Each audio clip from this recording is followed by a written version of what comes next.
Fall 1861.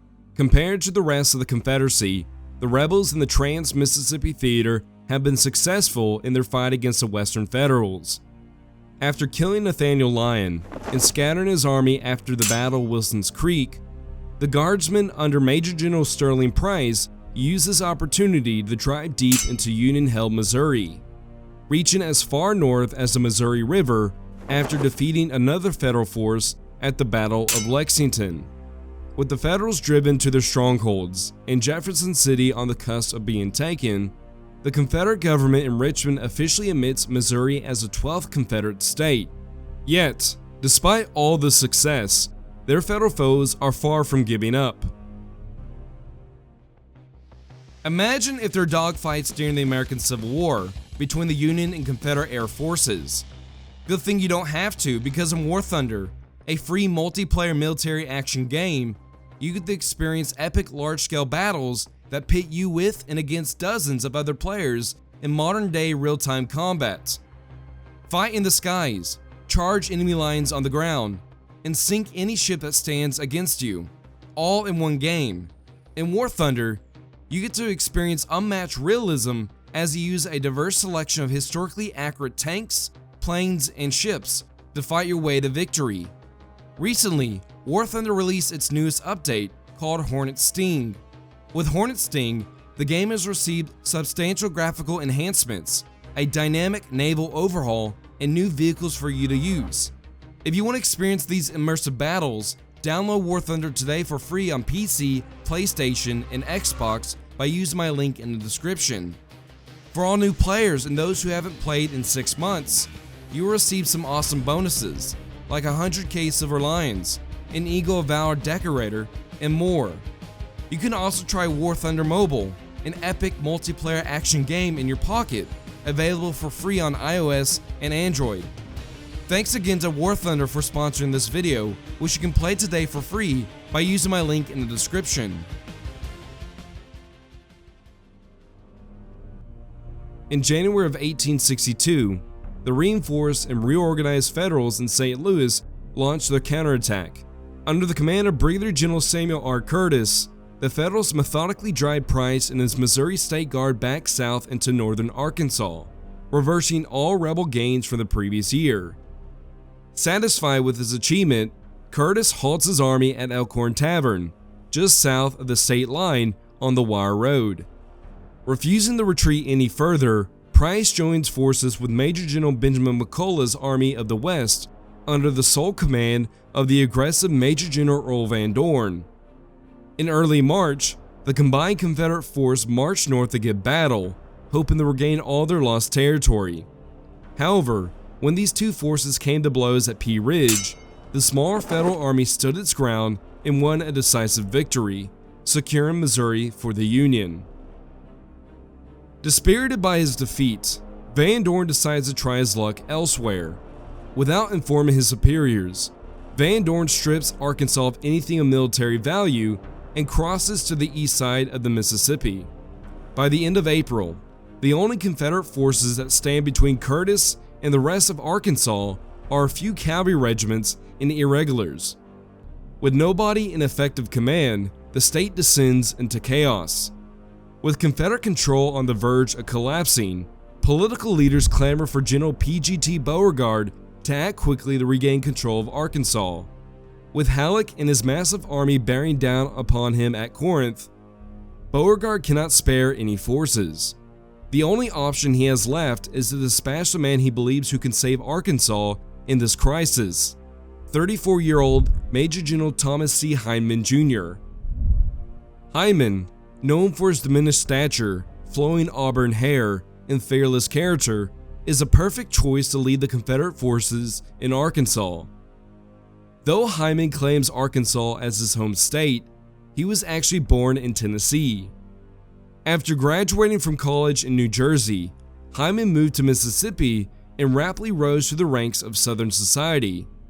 When the Mexican-American War broke out in 1846, Hindman joined the 2nd Mississippi Infantry but saw little combat. After spending another decade in Mississippi, Hindman moved to Arkansas to start a new life. where he once again quickly climbed the ladder of politics in the antebellum South. When the Civil War broke out in 1861, his previous military service was greatly desired in the fledgling Confederacy, allowing him to easily obtain a command of a brigade in the Army of Mississippi. Just like in politics, Hindman also proved his worth in a military capacity, being wounded in battle while successfully spearheading Johnston's attack at the Battle of Shiloh. With boundless energy and an amazing gift of oratory, Hindman is not one to shy away from a challenge. He's the exact type of person Beauregard needs to clean up Arkansas after Van Dorn's disastrous time in command. Though at first reluctant to take on such a Herculean task, Hindman understands that it is his destiny to save his adopted state. On May 31st, 1862, Beauregard's one-man army arrives in Little Rock and assumes command of the Trans-Mississippi District with high hopes of turning around the Confederate fortunes in Arkansas. However, when Hindman learns of how desperate the situation is, he is shocked. Informing the War Department, Hindman writes, "I found here almost nothing. Nearly everything of value was taken away by General Van Dorn." Undaunted by his circumstances, Hindman gets to work immediately to bring back Arkansas from the dead. Just as Hindman arrives in the state capital, Curtis renews his advance south. With no force to face the Federals, Hindman calls on farmers to burn their crops and bushwhackers to harass Curtis's rear. Despite all these efforts, Curtis is able to advance within 40 miles of Little Rock before his communications break down. Unable to go any further, Curtis retreats to Helena, ironically establishing his headquarters in Hindman's very own mansion. With Curtis content to hunker down on the Mississippi, this respite gives Hindman ample time to work on other pressing matters. With the breakdown of society and the Arkansas civil authorities incapable of dealing with the chaos, Hindman declares martial law and sets about issuing orders to fix inflation, gather supplies, and rebuild local industry. Besides all that, the top priority for Hindman is to rebuild Confederate forces in Arkansas. During the summer of 1862, Hindman calls on every available man to join his army. When word gets around, thousands rally from the surrounding countryside to retake Missouri. Those who are unable to join Hindman form bushwhacker bands to ambush unsuspecting Federal soldiers, throwing Union-held areas into turmoil. Hindman also redirects units that are initially bound for other theaters east of the Mississippi. By mid-August, Hindman has around 20,000 men under arms ready to face any renewed Federal advance. Despite building an impressive force from nothing, Hindman still barrages Confederate authorities for more of everything. Hindman's army is comprised of 4 unequal divisions. The 3,000-strong 1st Division is commanded by Brigadier General James S. Raines, a Missouri State Guard officer of dubious quality known for his love of gambling and drinking vast amounts of liquor. The 5,100-man 2nd Division is led by Brigadier General Francis A. Shoup. Despite his highly valuable military background that makes him indispensable in the Trans-Mississippi Department, his Indiana birth makes many suspicious of him. The 6,000-strong 3rd Division is led by another Northerner, Brigadier General Daniel M. Frost. Just like Shoup, Frost's experience in war makes him extremely valuable, but many still regard him with suspicion. Finally, the 6,700-man 4th Division is led by Brigadier General John S. Roan. Hindman holds the 4th Division and its commander in so much contempt that he has no intention of using them on the offensive. In just over 70 days since his arrival in Little Rock, Hindman has effectively brought Confederate fortunes in Arkansas back from the dead. With little help from the outside, Hindman has built an army from thin air, a logistical base that can support movements in any direction, and an industrial center that can supply his forces. All this was done in one of the least populous and least developed regions of the Confederacy, an achievement that no other Civil War officer is able to match. However, despite his tireless efforts to reform the Confederate forces in Arkansas, it is not without side effects. Those efforts to raise, feed, clothe, arm, and supply his forces, Hindman used extra-legal methods to obtain what he needs. with many claiming Hindman to be a tyrant who used his newly raised army to forcefully take anything of military value. Due to this outrage, prominent citizens call upon President Davis to remove Hindman from his post. Yet, witnessing Hindman's successful efforts in rebuilding Confederate control in Arkansas, Davis refuses to remove him. Instead, the president opts to place him under some authority to rein in some of his zeal. For this, Davis taps Lieutenant General Theophilus H. Holmes to take command of the Trans-Mississippi Department, who had just recently been removed from the Army of Northern Virginia. Holmes and Hindman, both different in almost every aspect, decide to swallow their pride and work together to rebuild Arkansas. For the most part, Holmes leaves Hindman alone to operate freely in Arkansas while he takes over matters of the departments. One of the most significant changes Holmes makes is dividing the department into 3 districts to better facilitate control over the unwieldy region. The downside is, Holmes is content to keep his headquarters in Little Rock, right in the middle of Hindman's operations, irritating the general greatly. When September arrives, Hindman feels that his forces are ready to advance into Missouri. Starting from their staging ground at Fort Smith, Hindman marches a force of 6,000 men 85 miles north across the Boston Mountains into Missouri.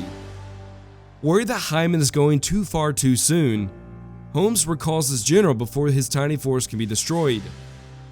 Leaving the questionable Rains in command, Hindman heads south as word spreads of his force moving into Missouri. With the scent of prey in the air, the scattered Federal divisions across Missouri begin to stir, hoping to score an easy victory against an outnumbered foe.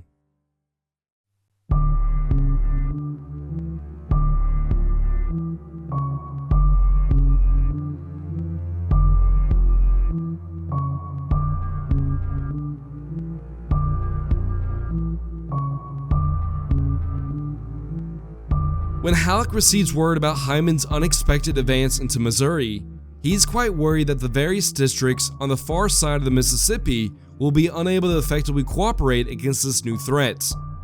With this in mind, the General-in-Chief merges the various districts into a single, all-encompassing department and places the victor of Pea Ridge at its helm, Major General Samuel R. Curtis.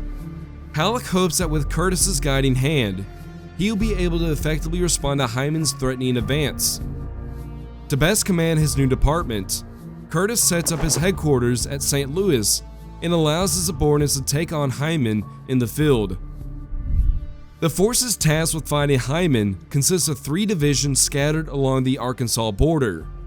The 8,000-man 1st Division, better known as the Kansas Division, consists mainly of regiments of whites, blacks, and Indians from the plains. The commander of the Kansas Division is the aptly named Brigadier General James G. Blunt. Blunt's name fits him so well that a newspaper correspondent observed that, in speech, in manners, in dress, as well as in name, the Kansas commander is Blunt all over. Because of his aggressive, straightforward traits, Blunt proves to be an effective and popular leader on the frontier. The 2nd and 3rd Divisions, more popularly known as the Missouri Division, are under the command of Brigadier General John M. Schofield. Though less colorful than Blunt's Kansas Division, the 2 Missouri divisions contain more men, around 12,000. Though Schofield might not be as blunt as his counterpart, he proves to be an effective military administrator and ruthless political fighter. Schofield is never one to let an opportunity go by that could improve his political standing, a trait that is both useful and annoying. The 2nd Division is under the command of Brigadier General James Totten, a veteran soldier of many years in the U.S. Army who led a battery at the Battle of Wilson's Creek. The 3rd and final division is led by Brigadier General Francis Frank J. Herron, a bright but amateur young soldier. If these 3 divisions are able to combine their forces into a single, coherent army, they will be more than a match for Hindman's force. Being called away by Holmes, Hindman orders his subordinate to make no aggressive moves north. However, Rains, inebriated after weeks of drinking himself into a stupor, sends his cavalry on a raiding expedition to Newtonia just as the scattered Federal forces are moving south. on September 30th, a portion of Blunt's force runs into Rains' horsemen and suffers badly at the Battle of Newtonia. Stunned by the rout, the Federals direct reinforcements to the area and attack the unsuspecting rebels. This time, when the Federals return, the leaderless rebel cavalrymen are sent reeling south in confusion. Unable to stop the rout, Rains loses his nerve and completely abandons Hindman's toehold in Missouri. As the Confederates flee south, Schofield follows in their wake, stopping just shy of the Arkansas line. On October 12th, with Schofield poised to invade the Confederacy, Curtis combines the divisions into a single army. Curtis names his force the Army of the Frontier and places Schofield at the helm. Though the force has almost 20,000 men on its rolls, sickness and inclement weather have reduced its effective number to 14,000. On October 17th, Schofield advances south down the Telegraph Road towards Elkhorn Tavern. As the Federals march, they are not surprised by the tough life many Arkansans live in the Ozarks. Lieutenant William J. Steele, the 12th Iowa, wrote, "We're now among Arkansas people and find some rough specimens of humanity. A soldier in the 94th Illinois is more blunt. There are no schools here, no churches, no preachers, and civil life is but one step from barbarism." After 2 days of marching, the army assembled on the former battlefield of Pea Ridge, where they found many scars of the battle from 7 months ago. Herron even showed his staff the site where he got wounded during the fight. Yet, while the Federals enjoy their time at Pea Ridge, they find that their adventure into Arkansas has greatly overextended their supply lines. As the Federals relax at Pea Ridge, Rains is eager to regain the advantage in the Ozarks. Watching the Federal supply lines stretch to a breaking point, Rains spots a chance to sever their lines and force them to retreat back into Missouri. Jumping at the opportunity, he orders his cavalry under Colonel Douglas H. Cooper to circle around the Federals and cut their supply lines. While Cooper is out raiding, Rains marches east to distract Schofield. When word gets back to Schofield about their separation, he decides to emulate their movements, sending Blunt west to take on Cooper while he takes the rest of the army to confront Rains. On October 15th, Cooper and his band of rebel cavalry trot west into the Indian Territory. However, since Rains keeps most of his men, Cooper calls on the local pro-Confederate tribes to supplement his force. While he waits for the Indians to arrive, Cooper halts his force at an abandoned military post called Old Fort Wayne.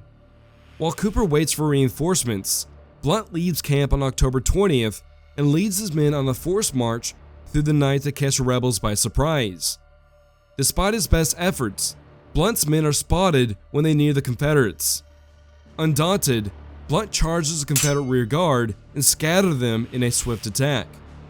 Unable to withstand Blunt's attack or reorganize his force, Cooper retreats south to rejoin Rains.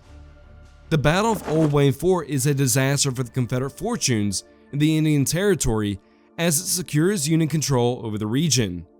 The battle is so decisive that many of the pro-Confederate tribes switch their allegiance to the Union. Although Blunt is able to achieve success in the West, Schofield is having trouble with Hindman, who just returned from his stay in Little Rock. Anxious to gain some glory, Schofield marches south after Hindman, but only finds the rebels retreating in the face of his advance. This march stretches Schofield's supply lines to its breaking point. Realizing that the supply lines cannot go any further, and unable to bring Hindman to battle, Schofield breaks off his advance and rallies his forces at Pea Ridge. On October 23rd, Rains makes his biggest contribution to the Confederacy by drinking himself into a stupor, resulting in his booting from command. In his place, Hindman selects Brigadier General John S. Marmaduke to command his division. Marmaduke, son of a Missouri governor, is the only man in the Trans-Mississippi Department with both an Ivy League and West Point education. The next day, with reinforcements on hand, Hindman plans to take Fayetteville from the Federals. After waiting for the weather to clear, Hindman advances his men on October 27th toward the important town. Yet, as he nears Fayetteville, he runs into Herron's division, who puts up quite a fight at McGuire's store. Unable to break through these stubborn Federals, Hindman retreats south to the Arkansas River to rest, recuperate, and resupply his worn-out men while waiting for his next opportunity. With the end of October fast approaching, Hindman's hopes of ridding his state of the Federals have failed once again. With fewer men, little ammunition, a lack of food, ragged clothes, and no tents, Hindman and the Confederates are running out of time to push the Federal hosts out of Arkansas before the winter prevents any future campaigning. If Hindman does not find a chance to defeat the Federals, he will have to wait until the following spring for another chance. Just as Hindman is about to lose all hope of forcing a decision this year, he receives word that Schofield's Missouri Division is marching north, leaving Blunt's Kansas Division isolated deep in the Boston Mountains. With Blunt alone and no support in the vicinity, Hindman starts devising a strategy to surround and annihilate the Kansas Division. With this fortuitous opportunity at hand, Hindman will gamble his entire force in destroying Blunt, in the hopes that he will be able to gain the advantage in the Trans-Mississippi Theater just as 1862 comes to a close.